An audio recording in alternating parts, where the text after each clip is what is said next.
Hello everyone. Welcome to Learn English with Awakened Pathways. Today, I'll share a story about a day when everything went wrong, and I felt really down. But don't worry. By the end of the day, I found a way to feel better. Let's begin. This morning, I woke up feeling exhausted. My alarm had been ringing for a while, and I had overslept. As soon as I looked at the clock, I panicked. I was already late for work. I rushed to get ready, but things only got worse.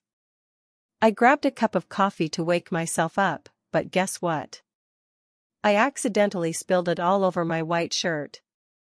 Now, I had to change quickly, making me even later. As I ran outside, hoping to catch the bus, I saw it drive away right in front of me. I sighed and felt frustrated. Now, I had to wait for the next one, making my already late morning even worse. When I finally reached work, I was stressed. In my rush, I forgot an important file for a meeting. My boss looked disappointed, and I felt so embarrassed.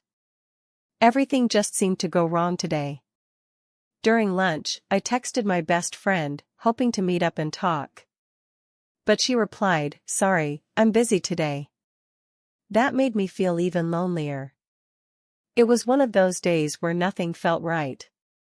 After work, I walked home alone, feeling overwhelmed. The sunset was beautiful, but I was too lost in my thoughts to enjoy it. I started thinking, why is today so hard? When I got home, I called my mom. I told her about my terrible day, and she listened patiently. She reminded me that bad days happen, but they don't last forever. Just hearing her voice made me feel a little better. Before going to bed, I decided to write in my journal. I wrote down everything that went wrong, but also a few good things, like the beautiful sunset and my mom's kind words. I realized that even on bad days, there's always something to be grateful for. So, that was my day. Sometimes, we all feel down, and that's okay. What matters is how we handle it. Thank you for watching Learn English with Awakened Pathways. Don't forget to like and subscribe for more English learning videos. See you next time.